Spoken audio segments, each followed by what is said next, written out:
Latest எபிசோடுகளை விளம்பரங்களே இல்லாமல் காணுங்கள். இன்னைக்கு சாரு அகிலனும் தப்பிச்சதை பத்தி நீங்க ஒரி பண்ணிக்காதீங்க. நாளைக்கு ஹியரிங்கை முடிச்சிட்டு அடுத்து என்ன பண்ணலாம்னு யோசிக்கலாம். சார், இந்த டைம்ல அவங்க எங்கேயாவது எஸ்கேப் ஆக பார்த்தா என்ன சார் பண்றது? அதுக்கு வாய்ப்பே இல்லாதிரா. ஏன் நம்ம துரத்துனதுல அவங்க பயந்து எங்காவது ஒளிஞ்சிருப்பாங்க. வெளியே போனா பிடிச்சிருவாங்கன்னு 2 நாள் அமைதியா இருப்பாங்க. அதுக்குள்ள நம்ம அடுத்த பிளானை ரெடி பண்ணிடணும். Okay sir. சார், அப்புறம் இன்னொரு விஷயம் சார். அப்பாவை வெளியில கொண்டு வர்றதுக்கு இது வரைக்கும் நம்ம கிட்ட எந்த ஆதாரமும் இல்ல. என்ன சார் பண்றது? இந்த கேஸ் கோர்ட்ல நிக்குமா சார்? நம்ம ஜெயிக்க முடியுமா? எல்லா ஆதாரமும் ப்ராப்பரா இருந்தா அப்புறம் எதுக்கு வக்கீலு கோர்ட்டு ஆர்குமெண்ட்னு ஆலமர் தடியிலே பஞ்சாயத்தை பேசி முடிச்சுட்டு போயிடலாமே. இந்த மாதிரி சிக்கலெல்லாம் நான் எவ்வளோ டீல் பண்ணியிருக்கேன். ஆனா அவங்க அப்பா கேஸு எனக்கே தண்ணி காட்டுறது உண்மைதான். இருந்தாலும் எனக்கு ஒரு விஷயத்துல நம்பிக்கை இருக்கு. அதுக்காக எதிர்பார்த்து காத்துட்டு இருக்கேன். என்ன விஷயம் சார்? இந்த கேஸ் சம்பந்தமா ஒருத்தர்கிட்ட ஹெல்ப் கேட்டிருக்கேன். அது ஓகே ஆயிடுச்சுன்னா உங்க அப்பாவை ஈஸியா வெளியே கொண்டு வந்துடலாம். அப்படியா சார்? அது என்ன ஹெல்ப் சார்? அது நாளைக்கு சொல்றேன். சரி, மறுபடியும் நான் ரிமைண்ட் பண்றேன். கோர்ட்ல எதிர்த்தரப்பு வக்கீல் வந்து மடக்கி உங்ககிட்ட கேள்வி கேட்பாரு. கேர்ஃபுல்லா நீங்க பதில் சொல்லணும். நிச்சயமா சார். சரி, நான் வச்சிடுறேன். ஆதிரா, வக்கீல் எதுக்கு ஃபோன் பண்ணாரு? மா, நாளைக்கு அப்பாவோட கேஸ் விசாரணைக்கு வருதாமா. நான் சாட்சியை சொல்லணுமா, என்ன வர சொல்றாரு. அம்மா, அப்பா வெளியில வந்துருவாரல்லம்மா? ஆதிரா, நிச்சயம் வெளியே வருவாரு. இத நான் சொல்லல ஆதிரா. வெண்ணிலா கனவுல வந்து உன் கஷ்டம் தீரும்னு சொன்னதுக்கு அதான அர்த்தம். நீ நம்பிக்கையோட இரு. நாளைக்கு எது வேணாலும் நடக்கலாம். சரிம்மா.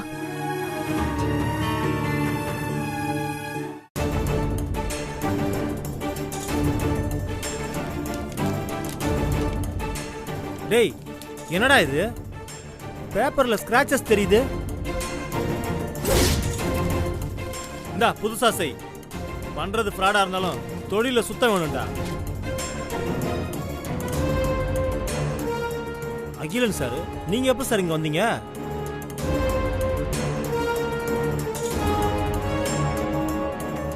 நீ தொழில் சுத்தத்தை பத்தி பேசும்போதே நான் வந்துட்டேன். டேய், போய் டீ வாங்கிட்டு வா. சார், அப்புறம் உங்க பாஸ்போர்ட்ல வந்து சேர்ந்துருச்சா? அதுல தான் ஒரு பிரச்சனை. பிரச்சனையா? பாஸ்போர்ட்ல ஏதாவது தப்பு இருக்கா சார்? தப்பு பாஸ்போர்ட்ல இல்ல, அதை கொடுத்த உன்கிட்ட தான் இருக்கு. நான் தப்பு பண்ணனா? ஏய், சும்மா நடிக்காத, நிறுத்து. என்கிட்ட பாஸ்போர்ட்டை கொடுத்துட்டு அதை அப்படியே அந்த கதிர்கிட்ட போட்டு கொடுத்துட்டியா? சார், அதெல்லாம் இல்ல சார். நீங்க என்ன சார் சொல்றீங்க? நான் அந்த மாதிரி ஆள் இல்ல சார். இப்ப எதுக்கு உனக்கு வாயெல்லாம் கொளருது? என்கிட்டயும் உன் வேலையை காட்டுறியா? சார், நம்புங்க சார், நான் அந்த கதிர்கிட்ட எல்லாம் எதுவுமே சொல்லல சார். ஹேய், நீ யோகியானா இருந்தா அந்த கதிர் யாருன்னு கேட்டிருக்கணும். ஆனா அந்த கதிர்னு பேரெல்லாம் கரெக்டா சொல்ற. வாய் குத்து மாட்டீங்க பத்தியா? சார், நான் நடந்ததை சொல்லிடுறேன் சார். கதிர் உங்களை காட்டி கொடுக்க சொன்னது உண்மைதான். ஆனா நான் அப்படி செய்யல. இதை நான் நம்பணும்ல. எவ்வளவு திமிரு இருந்தா என்கிட்ட காசை வாங்கிட்டு எனக்கே துரோகம் பண்ணுவேன். சார் சார் சார் அடிக்காதீங்க சார். சார் சார் சார் அடிக்காதீங்க. இருங்க சார், சத்தியமா நான் சொல்றேன் சார். ஃப்ராடுக்கு சத்தியம் வேறயா? அடிக்காதீங்க சார். சார் சொல்றேன்ல சார். இருங்க சார், நம்புங்க சார். சார், நான் தப்பான தொழில் செய்யறவன் தான். ஆனா உங்க விஷயத்துல நான் தப்பு செய்யல சார். ஏய், இப்ப நீ சொல்ல போறியா இல்லையா? சார் சார் சார் சொல்றது கேளுங்க சார். சார் அடிக்காதீங்க சார். சார், என்னோட அசிஸ்டன்ட் கூட உங்களை பத்தி கதிர்கிட்ட சொல்லணும்னு சொன்னா சார். நான் தான் சார் வேணான்னு சொல்லிட்டேன்.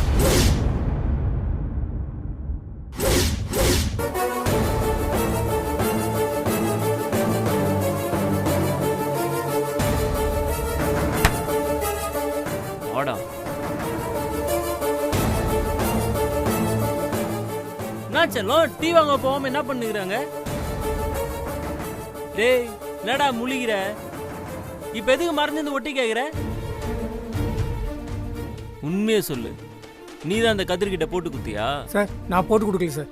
உண்மையை சார், வேணாம் சார். உண்மையை சொல்லு. சார் வேணாம் சார். சார் வேணாம் சார். சார் வேணாம் சார். சார் கதிர்கிட்ட நான் தான் சார் சொன்னேன். பணத்துக்கு ஆசைப்பட்டு இப்படி செஞ்சிட்டேன் சார். என்னை மன்னிச்சிருங்க சார். டேய், நீ செஞ்ச காரியத்தினால நானும் சாருவும் அந்த ஆதிரா கிட்ட சிக்கியிருப்போம். அப்படியே மூஞ்சில உடைச்சிருவேன். வேணாம் சார். வேணாம் சார். டேய் கதிரு, இவனை வச்சுதான் நீ எனக்கு ஸ்கெட்ச் போட்ட. நானும் இவனை வச்ச உன் மூஞ்சில கரிய பூசுறேன்டா. ஏய் தபார், நான் உன்னை உயிரோட விடணும்னா நீ எனக்கு ஒரு காரியம் பண்ணணும். சொல்லுங்க சார். நான் என்ன சார் பண்ணணும்? நான் சொல்ற மாதிரி அப்படியே அந்த கதிர்கிட்ட சொல்லணும். ஏதாச்சும் மாத்தி சொன்ன உயிரோட புதைச்சிருவேன் தெரிஞ்சு. இல்ல சார். இல்ல சார். நான் மாத்தி எல்லாம் சொல்ல மாட்டேன் சார். நான் மாத்தி எல்லாம் சொல்ல மாட்டேன் சார். சரி, விஷயம் என்னன்னு அப்புறமா உனக்கு சொல்றேன். உன் ஃபோன் நம்பர் சொல்லு.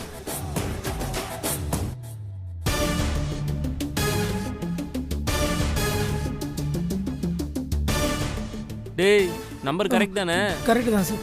கரெக்ட் தான் சார். இப்ப நான் உங்ககிட்ட பேசினது எதுவும் அந்த கதிருக்கு தெரியக்கூடாது. தெரிஞ்சது அவ்வளவுதான். உன்னை பெரிய ஜேம்ஸ் பாண்ட் நினைப்பா. ஏய், உனக்கு அறிவு இல்லை உனக்கு. உன்னால நான் அவங்கிட்ட உதவாங்கினேன். போடா.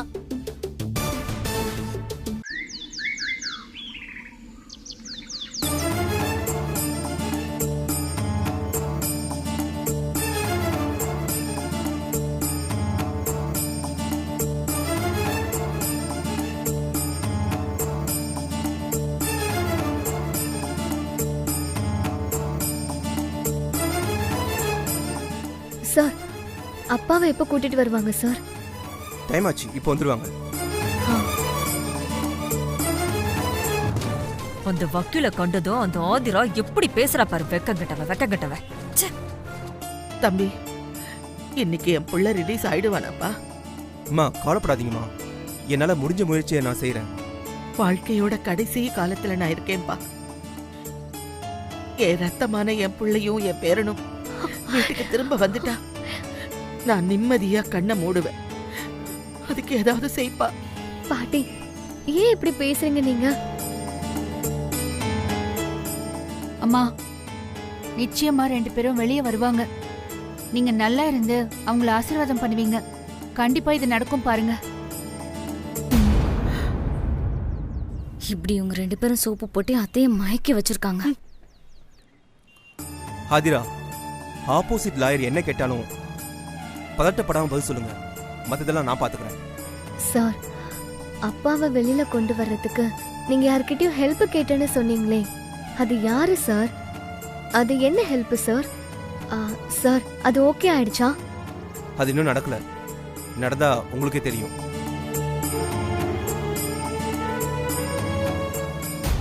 சரி, நான் கோர்ட்டுல போறேன். நீங்க அப்பா கூட்டு வந்துருங்க. சரிங்க sir.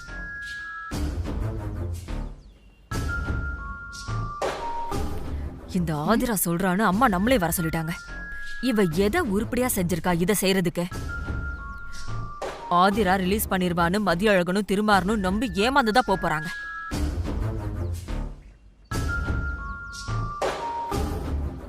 Hello Akilan sir. Sir, இதோ பாருங்க சார், என்ன ஆனாலும் சரி அந்த மதிய அழகன் வெளியே வரவே கூடாது. அந்த ஆதிரா வெறுங்கையோட தான் வீட்டுக்கு போகணும். கவலையே படாதீங்க சார். உள்ள கூட்டில் நிற்க வச்சு நான் கேட்குற கேள்வியில் ஆதிரா எப்படி கதற போறான்னு மட்டும் பாருங்க. சரி சார், நான் வந்தது யாருக்கும் தெரிய வேணாம். நீங்க போங்க. Okay sir.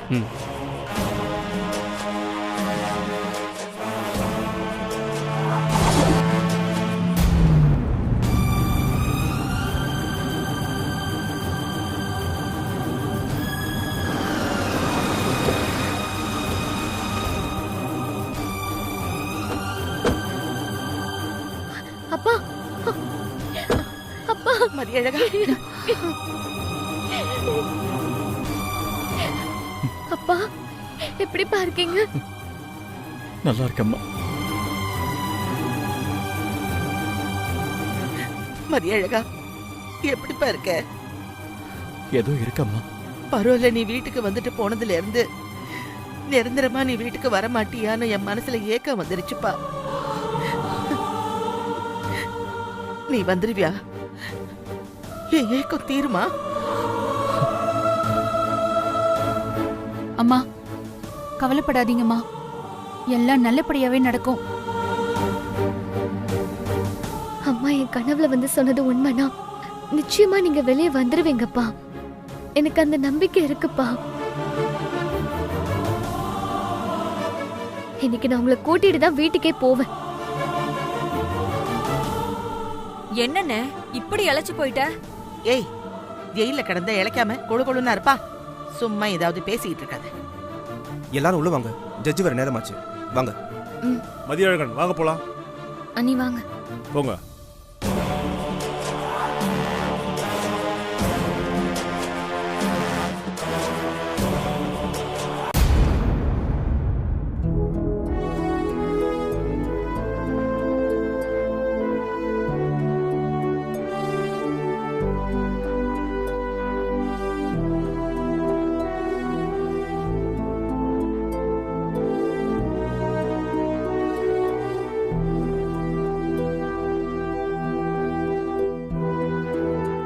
மதியழகன், மதியழகன், மதியழகன், மதியழகன்.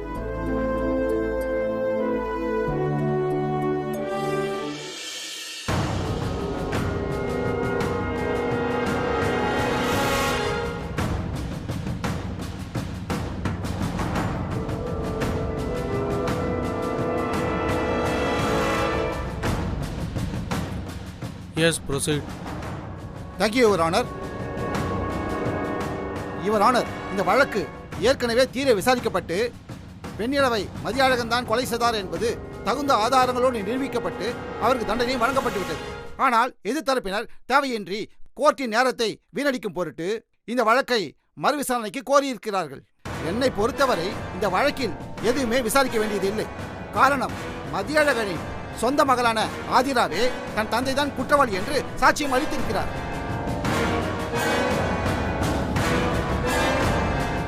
ஆகவே இந்த வழக்கை தள்ளுபடி செய்ய வேண்டும் என்று தங்களை தாழ்மையுடன் கேட்டுக்கொள்கின்றேன். That's all your honour. Your honour, public prosecutor மிகவும் அவசரப்பட்டாரு. குற்றவாளி தனக்கான நியாயத்தை எப்போது வேணாலும் கேட்டு பெறலாம். அதற்கு சட்டத்தில் இடம் இருக்கு. வக்கீல் கிருபாகரன் இதே அவசரத்தோட அந்த ஆதிராவை குழப்பி மடக்கி பயமுறுத்தி ஒரு பொய்யான தகவலை வாங்கியிருக்காரு. இன்று எனது கட்சிக்கார ஆதிரா தான் ஏமாற்றப்பட்டதை உணர்ந்து மீண்டும் நீதிமன்றத்தை அணுகியுள்ளார். இதில் என்ன தவறு இருக்கு யுவர் ஆனர்? மிஸ்டர் கதிர், ஆதிராவின் சாட்சியை ஒன்றை மட்டும் வைத்து தீர்ப்பு வழங்கவில்லை. வெண்ணிலாவை மாடியிலிருந்து தள்ளிவிட்டதாக நிறைய பேர் சாட்சி அளித்திருக்கிறார்கள். அதை புரிஞ்சுக்கங்க யுவர் ஆனர். அந்த சாட்சிகள் எல்லாமே கண்ணை கட்டி கொண்டு யானையை தடை பார்த்து அடையாளம் சொன்ன கதைதான். நடந்தது என்னவென்று அருகில் இருந்த ஆதிராவுக்கு தான் தெரியும். அவர் சொல்வதை இந்த நீதிமன்றம் தயவு செய்து கேட்க வேண்டும் யுவர் ஆனர்.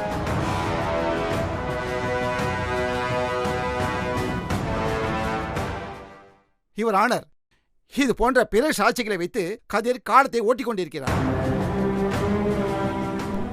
தாங்கள் அனுமதித்தால் ஆதிராவை குறுக்கு விசாரணை செய்வதற்கு நான் தயாராக இருக்கிறேன். ஆதிரா, ஆதிரா, ஆதிரா, ஆதிரா, போயிட்டு வா.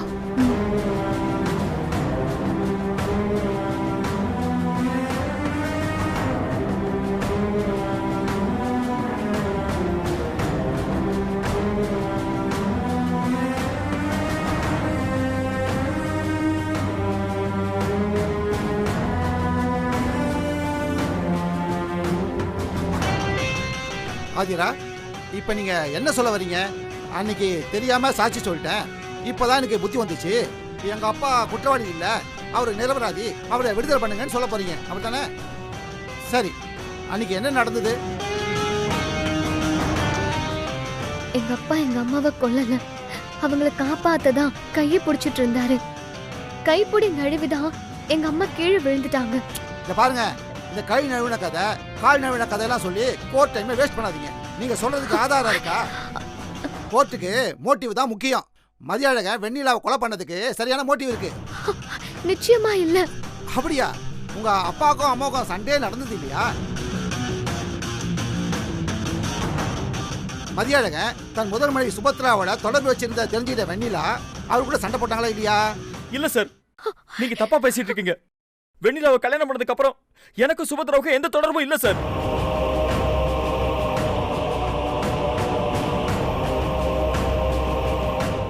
Order order order. மதியழகன், நீங்க எதுவும் பேசக்கூடாது. Sorry your honour. Mister prosecutor, நீங்க கண்டினியூ பண்ணலாம். Thank you your honour. சொல்லுங்க ஆதிரா, உங்க பெற்றோருக்கு இடையில நடந்த சண்டைக்கான முக்கியமான காரணம் என்ன? சுபத்ரா தானே? இல்ல. அப்படின்னா வேற என்ன காரணம்?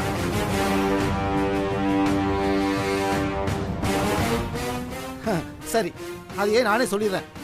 மதியழகன் பெண்கள் விஷயத்துல சபல புத்தி கொண்டவர். முதல் மனைவி சுபத்ரா இருக்கும்போது அவர் வெண்ணிலாவை 2வது கல்யாணம் பண்ணிக்கிட்டார்.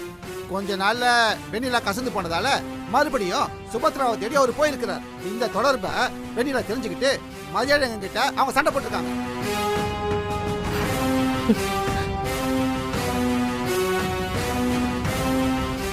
நாளடைவில் இவங்க உள்ள இருந்த சண்டை அதிகமாயிடுச்சு. இது தொடர்ந்து போச்சுன்னா தன்னை சந்தோஷம் பாதிக்கப்படும் நினைச்சு மதியழகன் பிளான் பண்ணி வெண்ணிலா மாடி இருந்து கீழே தள்ளி கொலை பண்ணிருக்காரு. இதுதான் நடந்தது. இல்ல இல்ல, இது போய் இது போய் இல்ல, இதுதான் நிஜம். எப்படி சார் சொல்றீங்க? நீங்க தானே சொன்னீங்க. என்ன சொன்ன? உங்க அப்பா தான் உங்க அம்மாவை தள்ளி விட்டாருன்னு. அது அப்பா சொன்ன. இத பாருங்க, அப்ப நீங்க மைனர் இல்ல மேஜர். சரியா தான் சாட்சி சொல்லிருக்கீங்க. இல்ல, நீங்க தான் என்ன குழப்புறீங்க. இத பாருங்க, யார் குழப்புறது? ஒரு புத்தி வந்துச்சுன்னா அப்பா குற்றவாளின்னு சொல்றீங்க, இன்னொரு புத்தி வந்துச்சுன்னா அப்பா நிரபராதின்னு சொல்றீங்க. நான் தெரியாம தான் கேக்குறேன். நாளைக்கு வந்து எங்க அப்பாவுக்கு நான் பிறக்கவே இல்லைன்னு கூட சொல்வீங்களா? நிறுத்துங்க. ஏன் இப்படி அசிங்கமா பேசுறீங்க? அப்போ நீங்க மாத்தி மாத்தி சாட்சி சொல்றீங்களா? அது அசிங்கமா இல்லையா?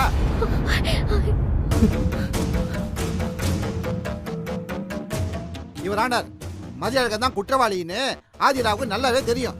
இப்ப அவங்க அப்பா மேல திடீர்னு பாசம் ஏற்பட்டு போய் சாட்சியை மாத்தி சொல்லி கோர்ட்டை திசை திருப்ப பாக்குறாங்க. இது போன்ற பிற சாட்சிகளை தயவு செஞ்சு ஏத்துக்காதீங்க your honour. I objection your honour. Kirubakaran உள்நோக்கத்தோடு எனது கட்சிக்காரரை வேண்டுமென்றே பதட்டப்படுத்தி தவறான சாட்சியை பெறுவதற்காக போராடுகிறார். ஆனால் அது நடக்க போவதில்லை. ஏங்க, எனக்கு என்ன உள்நோக்கம் இருக்க போது? நான் சட்டப்படிய வேலையை தான் செஞ்சுட்டு இருக்கேன்.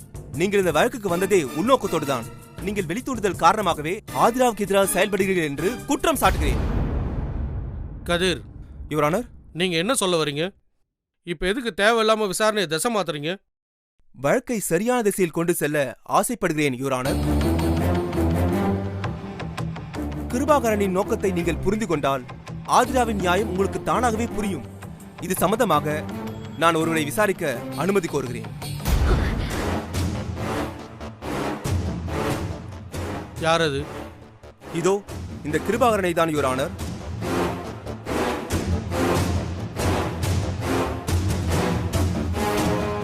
என்ன சொல்றீங்க கதிர்? இவர் எதுக்கு விசாரிக்கணும்? இவருக்கு இந்த வழக்கில் தனிப்பட்ட ஆதாயம் இருக்கிறது யுவர் ஆனர். அந்த ஆதாயத்துக்காக சில சமூக விரோதிகளின் ஆள்காட்டியாக மாறி இருக்கிறார். பப்ளிக் ப்ராசிக்யூட்டரை விசாரிக்க வேறு நடைமுறைகள் இருக்கு. நீங்க வேணும்னா அவர்கிட்ட சில கேள்விகள் கேட்கலாம். யுவர் ஆனர், தயவு செஞ்சு இதை அனுமதிக்காதீங்க. எனது நோக்கம் மதியழகன் போன்ற குற்றவாளிங்க தப்பிச்சிட கூடாதுன்றதுதான். சுத்த பொய் யுவர் ஆனர். மதியழகன் ரிலீஸ் ஆவதை விரும்பாத சிலரின் விருப்பத்தை நிறைவேற்றவே நீங்கள் இந்த வழக்கை எடுத்துள்ளீர்கள். இதுதான் உண்மை. இல்ல, நான் கடமை தான் செஞ்சுட்டு இருக்கேன். இந்த கேஸை குழப்பி மதியழகன் ரிலீஸ் பண்ண விடாம நீங்க சதி பண்ணல, அதுக்கு ஒருத்தர் கிட்ட ஆதாயம் பெறல. கதிர், எதுவா இருந்தாலும் ஆதாரத்தோட சொல்லுங்க. ஆதாரம் இருக்கு யுவர் ஆனர்.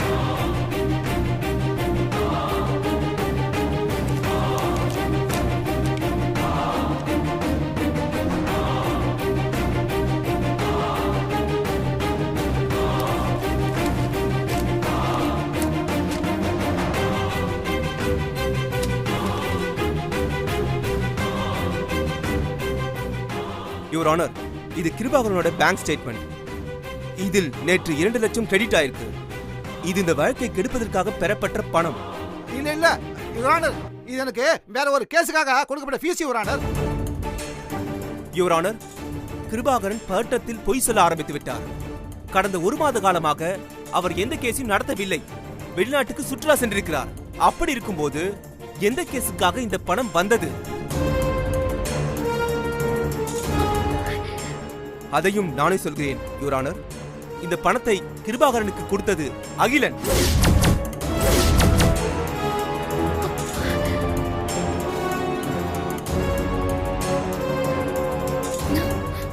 அகிலனா? யாரது? ஆதிராவோடு ஏற்பட்ட பகைக்காக அவரை பழி வாங்க துடிப்பவர்.